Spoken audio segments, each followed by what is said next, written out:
দ্রুদ এবং সালাম পেশ করছি মহান নেতার প্রতি, যিনি হচ্ছেন সৃষ্টিকুল শিরোমণি, সৃষ্টিকুল শিরোমণি, তামাম জাহানের শ্রেষ্ঠ নেতা যিনি, আম্বিয়াকুল শিরোমণি যিনি, কিয়ামতের মাঠে একমাত্র সুপারিশকারে থাকবেন যিনি, এই পৃথিবীতে একমাত্র আপনার আপন যিনি, তিনি আর কেউ নয়, তিনি হচ্ছে জনাবে মুহাম্মদ রাসূলুল্লাহ সাল্লাল্লাহু আলাইহি ওয়াসাল্লাম। ভক্তি ভরে হৃদয়ের সমস্ত প্রেম আবেগ ভালোবাসা উজাড় করে দিয়ে সুদূর মদিনা মুনওয়ারায় দুরূদ এবং সালাম পেশ করছি। সকলে বলি সাল্লাল্লাহু আলাইহি ওয়াসাল্লাম। প্রাণপ্রিয় হাজিরিন, আজকে যে আলোচনা আমরা শুনব এটি হচ্ছে মুসলমান, অর্থাৎ ভালো মুসলমান হতে হলে 4টা গুণ থাকা লাগবে। ভালো মুসলমান হতে হলে 4টা গুণ থাকা লাগবে। আর মুসলমান হতে হলে তাকে অবশ্যই জ্ঞান অর্জন করতে হবে। যে ব্যক্তি মুসলমান দাবি করবে তাকে অবশ্যই এলেম অর্জন করতে হবে। এলেম ছাড়া মুসলমান হওয়া বড় কঠিন। এলেম না থাকলে শয়তান আপনাকে ধোঁকা দিয়ে শয়তানের পথে নিয়ে যাবে। এলেম না থাকলে আপনি নামাজ কালাম কিছুই আদায় করতে পারবেন না। এজন্য একটা গুরুত্বপূর্ণ সাবজেক্ট হচ্ছে এলেম। ভালো মুসলমান হতে হলে এলেমের প্রয়োজন। এই ভালো মুসলমান হতে হলে 4টা গুণ লাগবে। এই 4টা গুণের উপরে আজকে আলোচনা করব ইনশাআল্লাহ। আল্লাহ রাব্বুল আলামিন সূরা জুমার মধ্যে 9 নম্বর আয়াতে একটি আয়াতে কালেমায় বলেছেন কিছু কথা। আয়াতটা আপনি আমাদের সামনে একটু তেলাওয়াত করি। আল্লাহ তাআলা বলছেন, কুল হাল ইয়াস্তাবিল্লাযীনা ইয়ালামুন ওয়াল্লাযীনা লা ইয়ালামুন ইন্নামা ইয়াতাযাক্কারু উলুল আলবাব।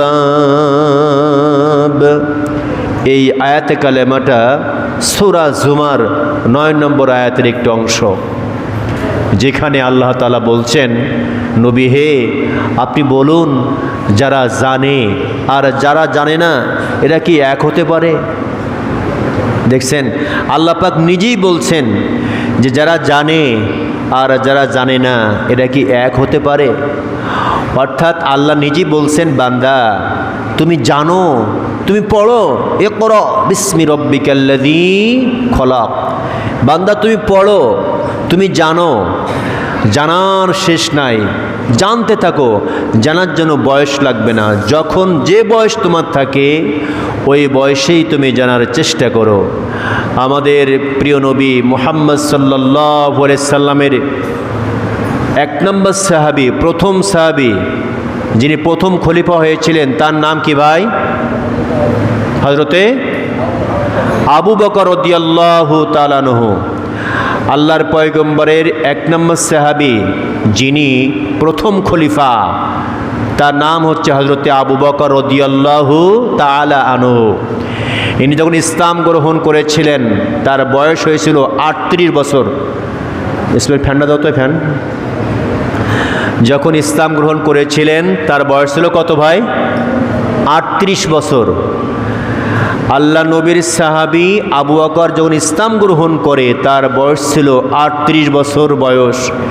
এই 38 বছর বয়সে তিনি ইসলাম গ্রহণ করে সমস্ত নামাজ কালাম তাসবিহ তাহলিল হালাল হারাম সব কিছু শিখেছিলেন আপনার মধ্য বয়সে। যে কিন্তু ছোটোবেলায় শিখেননি। আমরা অনেকে অজুহাত দেই, এগুলো ছোটোবেলায় শিখতে হতো, এখন বয়স হয়ে গেছে কেমনে শিখি। অনেকে কিন্তু অজুহাত দেয়, আমি দেখেছি, হুজুর বয়স হয়ে গেছে, এখন কেমনে শিখবো। আল্লাহ নবীর সাহাবী আবু বকর যখন বয়স ছিল তার 38 বছর, সেই সময় ইসলাম গ্রহণ করে শিখে ফেলল।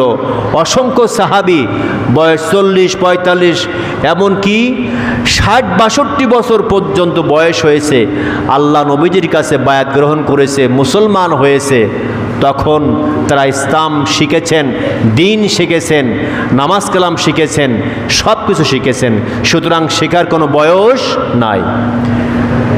এই জন্য আল্লাহ পাকের নবী বলছেন বাল্লিগু আন্নি ওয়ালাউ আয়া। আজকে একটা হাদিস এখানে আসছে, সেটি বলছে, নবীজি বলছেন বাল্লিগু আন্নি ওয়ালাউ আয়া। অর্থাৎ নবীজি উম্মতদেরকে ডেকে বলছেন, তোমরা যারা জানো, যেটুকু জানো ওইটুকু অন্যের নিকটে পৌঁছে দাও। তুমি একটা কথা জানো, একটা আমল জানো, আরেকজনকে সেটা শিখিয়ে দাও। তুমি গোপন করো না। তুমি যা জানো, একটা সূরা জানো, তোমার আরেক ভাইকে ওই একটা সূরা শিখাও। তুমি একটি আয়াত জানো, একটি আয়াত অন্য ভাইকে শিখাও। নবী বলেছেন। এই জন্য আমাদের সবসময় দেখতে হবে, আমি যা জানি আর একজনকে তা শিখাবো। অনেকে আছে আমি অনেক জানি, গর্ব করে, আমার মতো জাননেওয়ালা আছে নাকি, কাউকে শিখাতে চায় না। সে ওযুর মাসআলাটা জানে, আরেকজনকে শিখাতে চায় না। সে তায়াম্মুমের মাসআলা জানে, আরেকজনকে শিখাতে চায় না। সে ওযু গোসল সব কিছু জানে, কাউকে শিখাতে চায় না। এই জন্য তুমি যা জানো অপরকে শিক্ষা দাও, নবীজি বলেছেন। প্রাণপ্রিয় ভাইরা, এই জন্য ভালো মুসলমান হওয়ার জন্য যে 4টা গুণ আমি আজকে আপনাদের সামনে ইনশাআল্লাহ আলোচনা করব। তার আগে আল্লাহ তাআলা একটা আয়াতে কারিমা বলছেন। আল্লাহ তাআলা বলছেন ইয়া আইয়ুহাল্লাযীনা আমানু, ও হে তোমরা যারা ঈমান এনেছো, তোমরা শোনো। কাদের ডেকেছেন ভাই? ঈমানদারদের ডেকেছেন। কাদের ডেকেছেন ভাই? ঈমানদারদের ডেকেছেন। হে ঈমানদার, তোমরা শোনো। আল্লাহ বলছেন ইয়া মানে হে, আইয়ুহাল্লাযীনা যাহারা আমানু, ঈমান এনেছো, ও হে তোমরা যারা ঈমান এনেছো, তোমরা শোনো। আল্লাহকে ভয় করো, হাক্কা তুকাতিহি, ভয় করার মতো ভয় করো। ওয়ালা তামুতুন্না, খবরদার মৃত্যুবরণ করবে না, মরবে না, এই মাটির নিচে যাবে না অতক্ষণ পর্যন্ত, ইল্লা যতক্ষণ পর্যন্ত, ওয়া আনতুম তোমরা হতে না পারো মুসলিমুন, মুসলমান। অর্থাৎ মুসলমান না হওয়া পর্যন্ত মরো না। এটা তো আমি বলছি না, আল্লাহ বলছে। তাহলে বোঝা গেল ঈমানদার হলেই জান্নাত পাওয়া যাবে না। ঈমানদার হলেই কি জান্নাত পাওয়া যাবে না? ঈমানদার হয়ে মুসলমান হতে হবে। এই আয়াতে কালেমা যে দাবি রাখছে, যে কথা এখানে বলেছেন, ঈমানদার হলেই জান্নাত না, ঈমানদার হয়ে মুসলমান হতে হবে, তারপর তুমি জান্নাতে যাবে। প্রশ্ন আসতে পারে কেমন কথা, ঈমানদার তো সব জান্নাতে যাবে। ঈমানদার কাকে বলে? যে আল্লাহকে বিশ্বাস করে তাকে ঈমানদার বলে। জান্নাত দেখে নাই, জান্নাত বিশ্বাস করে ঈমানদার। আল্লাহকে দেখে নাই, আল্লাহকে বিশ্বাস করে সে ঈমানদার। তাম পৃথিবীতে আসমানের উপরে যা কিছু আছে দেখে নাই, সে বিশ্বাস করে ঈমানদার। একে ঈমানদার বলা হয়। ঈমান আনার পরে কোরআন শরীফ আল্লাহ পাক দিয়েছেন বিশ্বাস করে, নবী দিয়েছেন বিশ্বাস করে।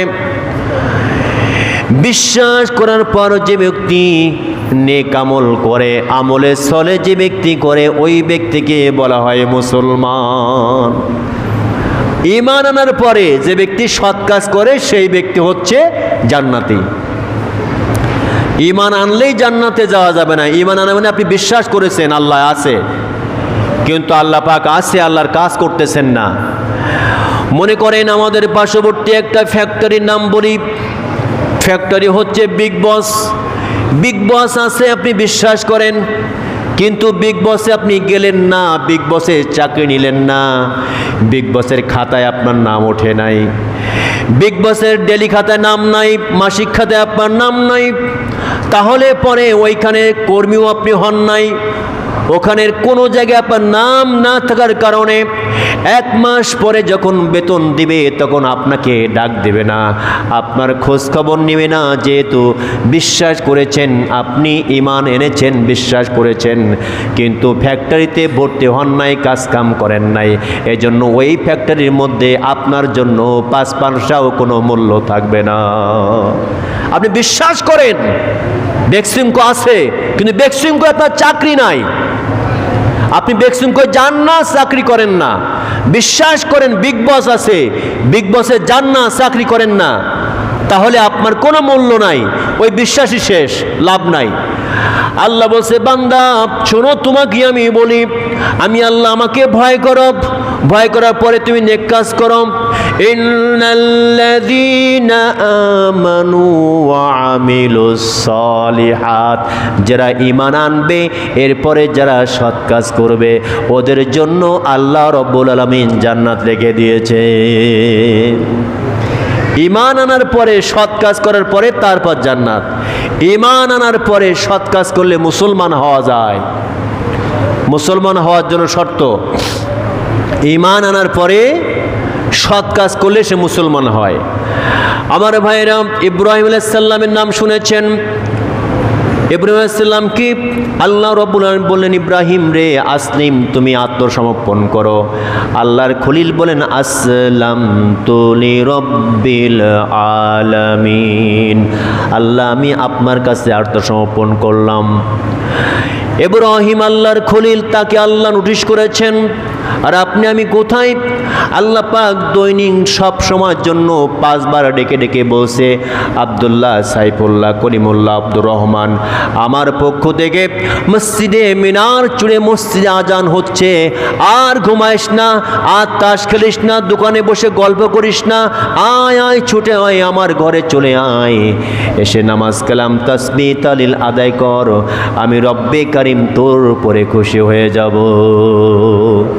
আল্লাহ রাব্বুল আলামিন আমাদের ডেকে ডেকে বলছেন, সদা সর্বদা দৈনিক 5 বার আল্লাহর পক্ষ থেকে আহ্বান করা হয়। আপনাদেরকে বারবার 5 বার আল্লাহ পাক ডাক দেয়। এই 5 বার আপনাকে আল্লাহ পাক ডাকলো, আপনি সাড়া দিলেন না, তাহলে আপনি কেমন মুসলমান? মুসলমান অত সোজা না। আল্লাহ পাক বারবার বলছেন, মুসলমান না হয়ে মরিস না, খবরদার মুসলমান না হয়ে কবরে যাস না। কবরে তুই যাবি, মুসলমান হয়েই তারপরে কবরে যা। বিনা মুসলমানে কবরে গেলে আমার কবরের মাটি তোরে কিন্তু ছাড়বে না। খবরদার মুসলমান হয়েই তারপর তুই কবরে যাস। আল্লাহ পাক বলছেন, আমার ব্যক্তিগত কথা না। তাহলে মুসলমান, ভালো মুসলমান হতে হলে 1 নম্বর শর্ত হচ্ছে তাকে জানতে হবে, শিখতে হবে, এলেম অর্জন করতে হবে। ভালো মুসলমান হতে হলে এক নম্বর শর্ত হচ্ছে ঈমান আনার পরে তাকে শিখতে হবে, জানতে হবে, বুঝতে হবে ইসলাম কি, আমি মুসলমান, আমি কেমন, মানে আমার কাজটা কি, জানতে হবে। আমার ভাইরা, একজন এমপির ছেলে এমপি হতে পারে, মন্ত্রীর ছেলে মন্ত্রী হতে পারে বিনা পরীক্ষায়, মন্ত্রীর ছেলে বিনা পরীক্ষায় মন্ত্রী হতে পারে, এমপির ছেলে বিনা পরীক্ষায় এমপি হতে পারে, মেম্বারের ছেলে বিনা পরীক্ষায় মেম্বার হতে পারে। কিন্তু মুসলমানের ঘরে জন্ম নেওয়া সন্তান বিনা পরীক্ষায় মুসলমান হতে পারে না। মুসলমান বাবা আছে, আপনি মুসলমানের কোনো পরিমাণ নাই, আপনার পরীক্ষা দিয়ে মুসলমান হতে হবে। মুসলমান হতে হলে পরীক্ষা দিয়ে পাশ করে তারপর মুসলমান হতে হবে।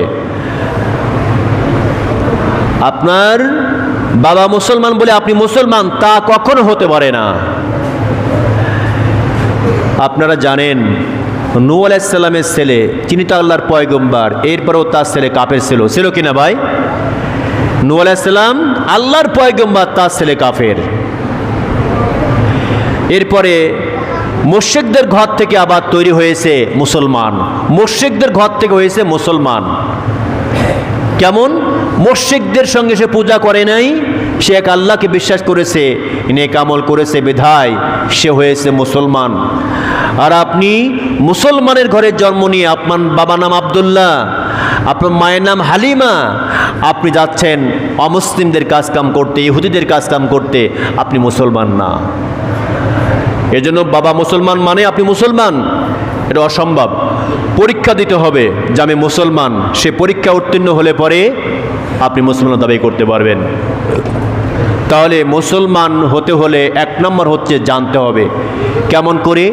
আল্লাহ রাব্বুল আলামিন আমাদের পয়গম্বর মুহাম্মদ সাল্লাল্লাহু আলাইহি সাল্লামের উপরে হেরা গুহার মধ্যে যে কোরআন নাজিল করেছিলেন, এখানে প্রথম যে শব্দ বলেছিলেন সেটি ছিল পড়ো, ইকরা, আপনি পড়ুন, আপনি পড়ুন।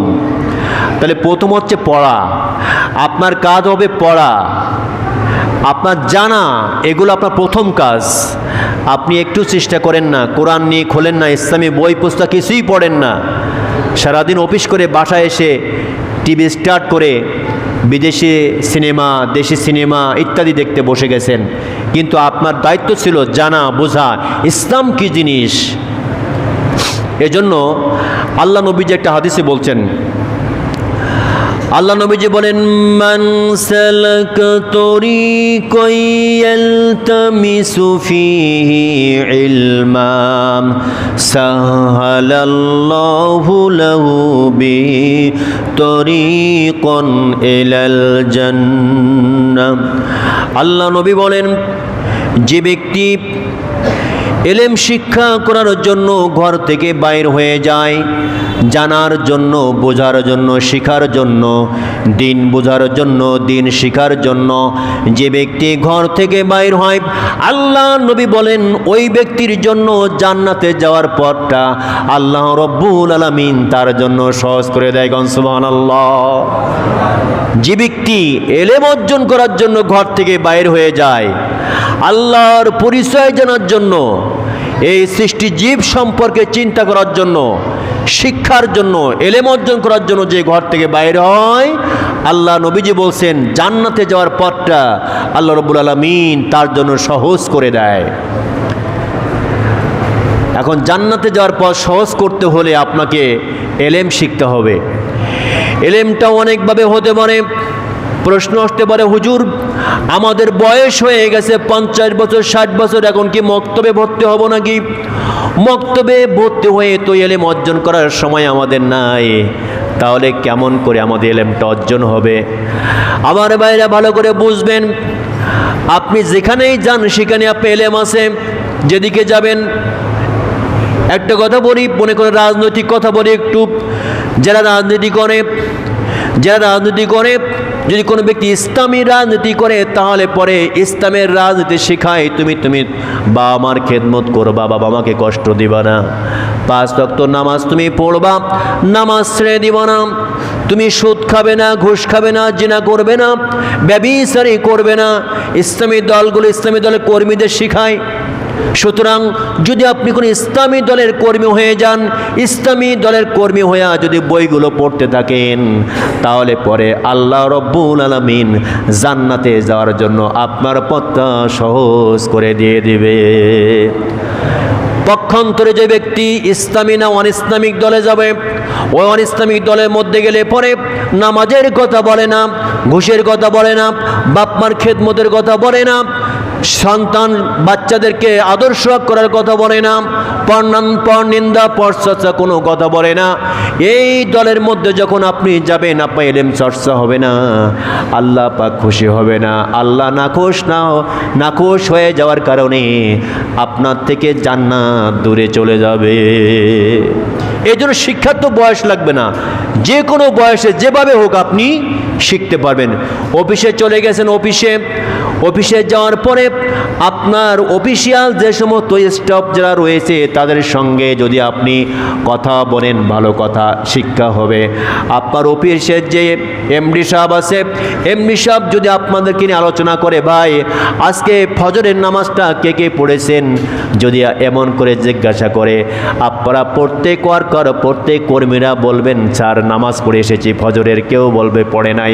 এই যে একটা এলেম চর্চা হলো, এখানেও আল্লাহ পাক তাদের জন্য জান্নাতে যাওয়ার পথটা সহজ করে দিবে। এমন এমডি হওয়া লাগবে যে তার অধীনস্থ, তার ওই ফ্যাক্টরির সমস্ত ব্যক্তি নামাজ পড়লো কি পড়লো না খোঁজ খবর নিবে, ওখানেও নেকি হতে থাকবে। দুঃখের বিষয় হচ্ছে আমি শুনি মাঝে মধ্যে বলে, হুজুর এমন কোম্পানিতে চাকরি করি নামাজের সময়টা দেয় না, সে খালি কাজ চিনে, কাজ শুধু বলে কাজ করো কাজ করো কাজ করো, আর কোনো কথা নাই। এমনটি তো হলে হতে হবে না।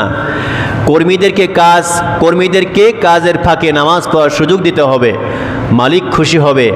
আর যদি আপনার মাধ্যমে এরা কাজ করতে না পারে, নামাজ পড়তে না পারে, ওই ফ্যাক্টরি আপনার এমডি সাহেব কিয়ামতের মাঠে আল্লাহর কাছে দাঁড়িয়ে যাবে গুনাহগার হিসাবে। কারণ তোমার অধীনস্থ লোক ছিল 500, এই 500 লোক আপনার মাগরিবের নামাজ, আসরের নামাজ, জোহরের নামাজ পড়তে পারে নাই তোমার জন্য। সুতরাং তুমি হিসাব দিয়ে তারপরে জান্নাতে যাও। হিসাব দিতে পারবে না, জান্নাত তার থেকে দূরে চলে যাবে। এই জন্য আমরা যেখানে আছি সেখান থেকে জান্নাতে যাওয়ার পথটা সোজা করতে হবে। তাহলে ভালো মুসলমান হতে হলে 1 নম্বর শর্ত হচ্ছে জানা। 2 নম্বর শর্ত ঈমান ঠিক রাখতে হবে। ঈমান যেন কেউ চুরি না করে নিয়ে যায়। ঈমান কিন্তু চুরি হয়ে যায়, অনেক সময় টাকায় বিক্রিও হয়ে যায়। আপনার যে ঈমানটুকু আছে ওই ঈমানটুকু খুব দামি, ওই দামি ঈমানটা যেন কেউ আপনার কাছ থেকে কিনে না নেয়, আবার যেন এই ঈমানটা কোনোভাবে নষ্ট না হয়ে যায়, চুরি না হয়ে যায়। এজন্য সদা সর্বদা আপনার জাগ্রত থাকতে হবে, জেগে থাকতে হবে। ঈমান নামের মহা দৌলত আপনার মধ্যে আছে, এরা যেন কোনোভাবে এদিক সেদিক না হয়। কিভাবে ঈমান ঠিক রাখবেন? আপনারা জানেন ছেলে মেয়ে দেওয়ার মালিক কে ভাই? আল্লাহ। ছেলে মেয়ে দেওয়ার মালিক কে? আল্লাহ। ছেলে মেয়ে দেওয়ার মালিক হচ্ছে আল্লাহ। যদি আপনি কোনো পীর সাহেবের যেই বলেন, পীর বাবা আমার ছেলে মেয়ে হচ্ছে না, আপনি একটু দয়া করে একটু ব্যবস্থা করেন। আপনার আসমান পর্যন্ত সাজানো ঈমান, আসমান পর্যন্ত সাজানো ঈমানটা একবার টাচ করে ভেঙে, কাঁচের গ্লাস ভেঙে গেলে যেমন টুকরা টুকরা হয়ে যায়, অমন করে আকাশচুম্বী ঈমানটা ওই আপনার পীর সাহেবের কাছে সন্তান চাওয়ার কারণে সমস্ত ঈমানটা ভেঙে তছনছ হয়ে যাবে। চিৎকার দেখো নাউজুবিল্লাহ। এই জন্য পীরের কাছে চাওয়া যাবে না। পীরি বাবা হোক বা হুজুর বাবা হোক, ইমাম সাহেব হোক, কারো কাছে চাওয়া যাবে না। ছেলে মেয়ে কিছুই, সংসারের আয় উন্নতি হয় না যে পীর বাবাকে জানায়। মেয়ে লেখাপড়ার জন্য ভালো হয়, ছেলে লেখাপড়ার জন্য ভালো হয়, পীর বাবাকে জানায়। এগুলো জানালে ঈমান ঠিক থাকে না, এটা আল্লাহর সঙ্গে শরিক করা হয়ে যায়। আর শিরিকের গুনাহ আল্লাহ পাক মাফ করবেন না। তাহলে 2 নম্বর গেল হচ্ছে আল্লাহর সঙ্গে কাউকে শরিক করা যাবে না, অর্থাৎ ঈমানটা শরিক রাখতে হবে। ঈমান যেন বিক্রি না হয়। আপনার যতই প্রলোভন দেখাক না কেন, আপনি আপনার রাস্তা থেকে এদিক সেদিক যাবেন না। আপনি নিয়ত করেছেন যে এবার যা হয় হবে, আমি কোরআনের পক্ষে রায় দেব, কোরআনের পক্ষে রায় দেব। একজন এসে আপনাকে 1000 টাকা দিল, ভাই 1000 টাকা ধরেন, কালকে অমুক জায়গায় একটা সিল মেরে দিবেন।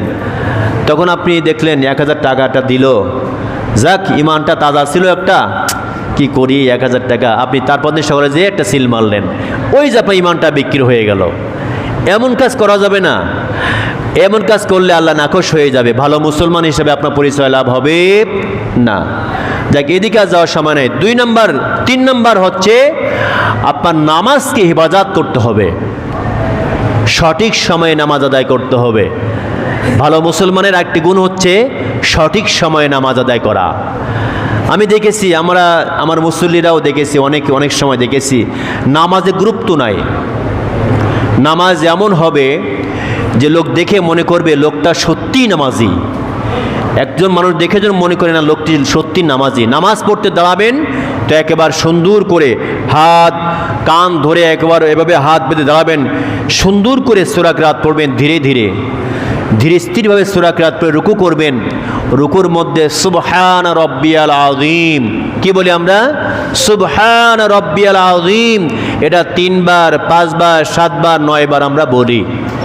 এখন এই রুকুর যে তাসবিহ সুবহান রব্বিয়াল আযীম, যদি এটা আপনি সহি করে না বলে সুবহানাল্লাহিল আযীম, সুবহানাল্লাহিল আযীম, সুবহানাল্লাহিল আযীম বলেন, অর্থ ভুল হয়ে যাবে, আল্লাহ পাক নাখোশ হয়ে যাবে। আল্লাহ বলবে এই নামাজ আমার দরকার নাই। কিয়ামতের মাঠে এই সমস্ত নামাজ সব একত্রিত করে কিয়ামতের মাঠে বান্দার মুখে এভাবে নিক্ষেপ করতে থাকবে। নামাজগুলো লুলা খোলা বোবা নামাজ হবে, সব বান্দার এরকম মুখে মারবে চেলে চেলে। যে নামাজের মধ্যে আপনার মন নাই, যে নামাজের মধ্যে স্থিরতা নাই, ধীরস্থির নাই, ওই নামাজ আল্লাহ পাক কবুল করে না। আমরা তো নামাজ আদায় করি সুইচ টিপার মতো, রুকুই যাব, কখন দাঁড়াবো, সামিআল্লাহু লিমান হামিদা, দাঁড়ায়া বলতে হয় রব্বানা লাকাল হামদ হামদান কাসীরান তুজ্জিবান মুবারাকান ফি। এতক্ষণ দেরি করতে হয়, দেরি করা ওয়াজিব।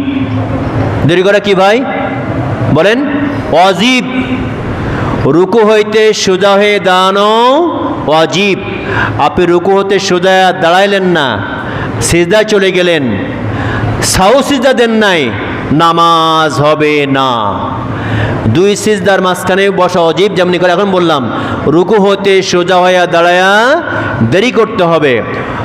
এইটা পড়তে হবে তাসবিহ রব্বানা লাকাল হামদ হামদান কাসীরান তুজ্জিবান মুবারাকান ফি। যদি আপনি নাও পড়েন অন্তত এটুকু বলবেন রব্বানা লাকাল হামদ, এভাবে দাঁড়ায় যাবেন, একটু দেরি করবেন, দেরি করে তারপরে সিজদায় যাবেন, স্থিরভাবে সিজদায় চলে যাবেন। সিজদায় যেই বলবেন সুবহানা রাব্বিয়াল আলা। আল্লাহ বলে বান্দা এত ইবাদত আছে, রোজা, হজ, যাকাত, দান করা, রাজনীতি করা, সকল ইবাদতের চাইতে আমি রব্বুল আলামিন বান্দা যখন সিজদা দিয়ে দেয়, যখন বান্দা সিজদা দিয়ে দেয়, ওই বান্দা আর আমি একেবারে সব চাইতে নিকটবর্তী হয়ে যাই। কোন সুবহানাল্লাহ। আল্লাহ বলে ওয়াসজুদ ওয়াকতারিব, হে বান্দা আমার এই সিজদা কর আর আমার নিকটবর্তী চলে আয়। বান্দা তুই যখন সিজদা করিস, আমার কুদরতি পাই তখন তুই সিজদা করিস, আমার দিলটা ঠান্ডা হয়ে যায়, আমি বড় খুশি হয়ে যাই। বান্দা ওই সময় তুই আমার কাছে যা চাস আমি আল্লাহ পাক তাই দেওয়ার জন্য প্রস্তুতি নিয়ে নেই, প্রস্তুত হয়ে যায়। এই জন্য বান্দা নামাজের মধ্যে ধীর স্থিরতা থাকবে, কোনোভাবে দেরি আপনার তাড়াহুড়া করা যাবে না। নামাজের মধ্যে প্রত্যেকটা রুকুন আস্তে আস্তে করে আদায় করতে হবে। রুকু সিজদা তাসবিহগুলো সুন্দর করে করতে হবে। রুকুর ভিতরে বললাম সুবহান রাব্বিয়াল আযীম, সিজদার মধ্যে যে বলতে হবে সুবহান রাব্বিয়াল আলা, সুবহান রাব্বিয়াল আলা, সুবহান রাব্বিয়াল আলা, 3 বার 5 বার 7 বার 9 বার যে যেভাবে পরে বলবে। যত দেরি হয় হোক, ইমাম সাহেব নামাজের মধ্যে হয়তোবা 9 বার বা 5 বার বলছে, আপনার 3 বার বলা শেষ হয়ে গেছে বলে রাগ করবেন না। ইমাম সাহেব চায় তার সমস্ত মুসল্লি যেন সুন্দর করে রুকু তাসবিহগুলো সুন্দর করে বলতে পারে, এই সময় ইমাম সাহেব দেন। এই জন্য কেউ রাগ করবেন না, ইমামের আগেও কেউ উঠে পড়বেন না। যদি ইমামের আগে আপনি উঠে যান, আপনার নামাজ কিন্তু আল্লাহ পাক কবুল করবে না। ইমাম সাহেব দেরি হচ্ছে তো হোক, সিজদার মধ্যে বলতে হবে সুবহান রাব্বিয়াল আলা, এভাবে 3 বার বলে কমপক্ষে তারপরে আপনি বসবেন, দাঁড়া এভাবে বসবেন। বসার পরে রুকু আপনার 2 সিজদার মাঝখানে সোজা হয়ে বসা হচ্ছে ওয়াজিব, এখানেও বসতে হবে। 2 সিজদার মাঝখানে সোজা হয়ে বসা কি ওয়াজিব, ফরজের কাছাকাছি অবশ্যই বসতে হবে। যদি আপনি না বসেন, নামাজ সাহু সিজদা না দিলে নামাজ হবে না। 2 সিজদার মাঝখানে সোজা হয়ে বসা ওয়াজিব। 2 সিজদা দেওয়ার পরে আপনি সোজা হয়ে বসে বলবেন, 1 সিজদা দেওয়ার পরে সোজা হয়ে বসে বলবেন আল্লাহুম্মা গফিরলি ওয়ারহামনি ওয়াহদিনি ওয়াফানি ওয়ারযুকনি। আল্লাহু আকবার। এত ভালো ভালো কথাগুলো বলবেন, আল্লাহ পাক খুশি হয়ে যাবে। বান্দা তুই তো সবই চাইলি, মাশাআল্লাহ। আল্লাহ পাক খালি আপনার দিতেই থাকবে। আগের জামানায় সাহাবীরা কোনো কিছু দরকার হলে পরে মানুষের কাছে চাইতেন না, চলে যেতেন মসজিদে অথবা বাসায় নামাজে দাঁড়াইতেন, নামাজের মধ্যে আল্লাহর কাছে চাইতেন আর আল্লাহ দিয়ে দিতেন। আর বর্তমান সময়ের মানুষ আমরা নামাজ ছেড়ে দিয়ে চলে যায় মানুষের কাছে চাওয়ার জন্য, রাজনৈতিক নেতার কাছে চলে যায় চাওয়ার জন্য। অথচ এইটা শুনলাম চাইতে যদি হয় তাহলে আল্লাহর কাছে যেতে হবে, নামাজের মধ্যে দণ্ডায়মান হয়ে আল্লাহর কাছে যেতে হবে। যেমন করে আমরা নামাজে বলি ইয়্যাকা না'বুদু ওয়া ইয়্যাকা নাস্তাঈন, আল্লাহ একমাত্র আপনার ইবাদত করি আর একমাত্র আপনার কাছে আমরা সাহায্য চাই। এটা নামাজের মধ্যে বলি, প্রতিটা ব্যক্তি বলি, ছেলেরাও বলে, মেয়েরাও বলে, সকলেই বলে। 5 ওয়াক্ত নামাজের মধ্যে সূরা ফাতিহা যদি না পড়া হয় নামাজ হয় না। এই নামাজের মধ্যে আল্লাহ আমরা বলি ইয়্যাকা না'বুদু ওয়া ইয়্যাকা নাস্তাঈন, আল্লাহ আপনার একমাত্র ইবাদত করি, আপনার গোলামি করি আর আপনার কাছে সাহায্য চাই। নামাজ ছেড়ে দিয়ে যখন বাইরে চলে যাই, নামাজের মধ্যে আল্লাহর সঙ্গে কি ওয়াদা করলাম, আল্লাহর সঙ্গে কি বললাম, এগুলো ভুলে যায় সোজা মানুষের কাছে চাওয়া শুরু করি। এমন নামাজিকে আল্লাহ পাক ভালোবাসে না। এই জন্য ভালো মুসলমান হতে হলে 3 নম্বর শর্ত হচ্ছে তাকে অবশ্যই নামাজ সুন্দর করতে হবে। আমরা আমাদের বাড়ি সুন্দর করার জন্য কত টাকা খরচ করি, বাড়ি সুন্দর করার জন্য কত টাকা পয়সা খরচ করি। আমি দেখলাম না, আমি বলে দিলাম, আমার আবুল খালু বসে আছে পাশে, আমার ডাক দিয়ে কয় হুজুর বাড়িটা কেমন হয়েছে দেখেন তো, বাড়িটা কেমন হয়েছে। লোকটা কিন্তু টাকা মোটেই খরচ করতে চায় না, অথচ একটা বাড়ি এত সুন্দর করে বাড়ি করেছে। আমি দেখলাম অত্যন্ত সুন্দর কারুকার্য করেছে, অত্যন্ত সুন্দর বাড়ি করেছে। আমার ভাইরা, আমি বাড়ি সুন্দর করলাম, গাড়ি সুন্দর করলাম, একটা বিয়ে করতে গেলে পরে আবার একটা দেখি সুন্দর নারী পাওয়া যায় কিনা, যে মেয়েটা সুন্দর সেটাই পছন্দ করি, কালো মেয়ে নিতে চাই না, অথবা অসুন্দর মেয়ে আমি পছন্দ করি না। একটা মোবাইল কিনবো, যা করবো না কেন সব জায়গায় সুন্দর তালাশ করি। আর নামাজের সময় এসে আমার নামাজটা সুন্দর হলো কিনা একবার খেয়াল করি না। কারেন্টের সুইচ চাপ দিলে যেমন করে হটপট চলতে থাকে মেশিন, এমন করে নামাজের রুকু সিজদা করি যেগুলো আল্লাহ পাক পছন্দ করে না। কিয়ামতের মাঠে এই নামাজগুলো সব একত্রিত করে আল্লাহ রব্বুল আলামিনের সামনে ফেরেশতারা সমস্ত বান্দার মুখে নামাজগুলো ছুঁড়ে ছুঁড়ে মেরে দিবে। এই জন্য নামাজ সুন্দর করতে হবে, ভালো মুসলমান হতে হলে নামাজ সুন্দর করতে হবে। এবার আসেন 4 নাম্বার হচ্ছে ভালো মুসলমান হতে হলে আপনাকে হালাল রিজিক খেতে হবে। কি খেতে হবে ভাই? হালাল রিজিক খেতে হবে। হারাম খেলে কখনো ভালো মুসলমান হওয়া যাবে না। হালাল রিজিক খেতে হবে। আপনি খাবেন হারাম আবার ভালো মুসলমান দাবি করবেন, কখনো সম্ভব না। কারণ আল্লাহ নবী বলেছেন হারাম খাদ্য দ্বারা লালিত পালিত গোস্ত জীবনে জান্নাতে যাবে না। লা ইয়াদখুলুল জান্নাতা জাসাতুন গুজিয়া বিল হারাম, যে সমস্ত বডি বা যে শরীরটা হারাম খাবার দিয়ে তৈরি হয়েছে ওই বডি কোনো দিন জান্নাতে যাবে না। আপনার পা থেকে মাথা পর্যন্ত হারাম, আপনার গায়ের রক্তটাও তৈরি হয়েছে হারাম টাকার রক্ত, মানে হারাম টাকা দিয়ে কিনেছেন গোশ, ডাল, দুধ, চাই খেয়েছেন, গায়ে রক্ত হয়েছে হারাম। ওই হারাম খাবার খাওয়ার কারণে আপনার কোনোভাবেই ওই নামাজ কেবল কবুল হয় নাই, আপনার আল্লাহর জান্নাত আপনার জন্য নসিব হবে না। এই জন্য হালাল ডাকবে। আরে ভাই, বাড়ি 10 তলা করার দরকার নাই। আমি বলবো গার্জেনদের দৌড় বেশি আর মেয়েদের দৌড় বেশি। একজন পুরুষ ভালো হওয়ার জন্য সবচেয়ে বড় ভূমিকা রাখে মেয়েরা। আমার মায়েরা যদি বলে, ছেলে চাকরি করে, যদি বলে বাবা আমার বেশি দরকার নাই, আমি শাক ভাত খেয়ে থাকবো, আমার 5 তলা বাড়ি দরকার নাই, আমার ছোট্ট বাড়ি করো বাবা, এটার মধ্যে আমরা সবাই থাকবো, এটা এর মধ্যে শান্তি। তুমি খবরদার ঘুষের টাকা নিও না, কাজে ফাঁকি দিয়ে টাকা নিও না, অন্যায় পথে রোজগার করো না, সাদাবাজি করো না, লোকের সম্পদ কেড়ে নিও না। যদি এটা মা বলে, বাবা বলে, ওই সন্তান চিন্তা করবে আমার মা বাবা বলেছে এই টাকা হারাম, নেওয়া যাবে না, সন্তান জীবনেও আর হারাম পথে যাবে না। বিবিরা যদি বউরা বলে স্বামী হে আমার 10টা শাড়ি লাগবে না, আমার নুপুর লাগবে না, আমার দুল লাগবে না, হাতের কানের কিছুই লাগবে না, তুমি যা দিবা তাই আমার যথেষ্ট, তুমি অল্প কামাই করে অল্পই দিও, বেশি লাগবে না। তুমি হারাম কামাই করে নিয়ে এসে আমাকে দিবা, এটা আমার দরকার নাই। এই কথা বললে স্বামী দেখবে আমার বউ তো খুশি, আমার মা খুশি, তাহলে আমি হারাম কেন বর্জন করব? হারামের দিকে যাওয়ার দরকার নাই।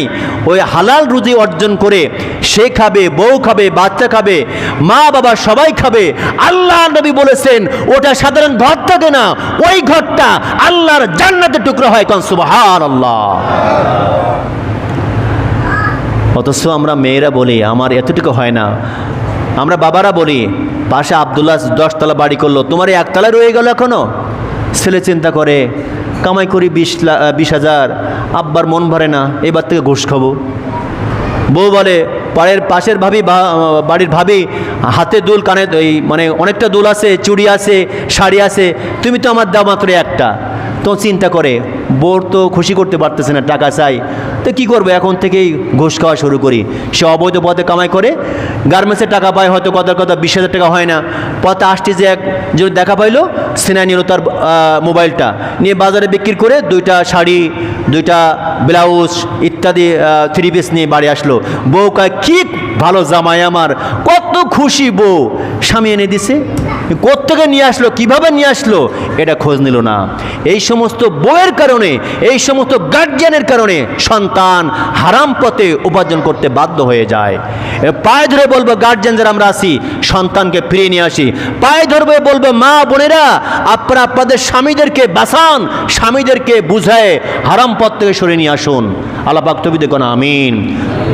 শেষ করে দিচ্ছি। তাহলে ভালো মুসলমান হওয়ার জন্য 1 নম্বর শর্ত ছিল এলেম অর্জন করা, 2 নম্বর শর্ত ছিল মানে নির্ভেজাল ঈমান, 3 নম্বর ছিল আপনার সুন্দর নামাজ, 4 নম্বর হচ্ছে হালাল রিজিক, 5 নম্বর শর্ত হচ্ছে শেষ শর্ত, 5 নম্বর হচ্ছে আপনার উত্তম ব্যবহার হবে। আপনার ব্যবহারটা হবে উত্তম ব্যবহার, ভালো ব্যবহার, যেখানেই থাকবেন সেখানে ব্যবহার থাকবে ভালো। আপনার ব্যবহার যদি খারাপ হয় আপনি ভালো মুসলমান দাবি করতে পারবেন না। অনেক উদাহরণ আছে, অনেক কথা আছে, সময় শেষ হয়ে গেছে, বলতে পারলাম না। আমরা এটাই বুঝবো আমার ব্যবহারটা যেন ভালো হয়। ভালো ব্যবহার হলে আল্লাহ তাআলা নবী খুশি হবে, আল্লাহ খুশি হবে। আল্লাহ রাব্বুল আলামিন আজকে যে পয়েন্টটা আলোচনা করলাম ভালো মুসলমান হওয়ার জন্য, আল্লাহ পাক আমাদের প্রত্যেকে এর উপর আমল করার তৌফিক দান করুক, আমিন।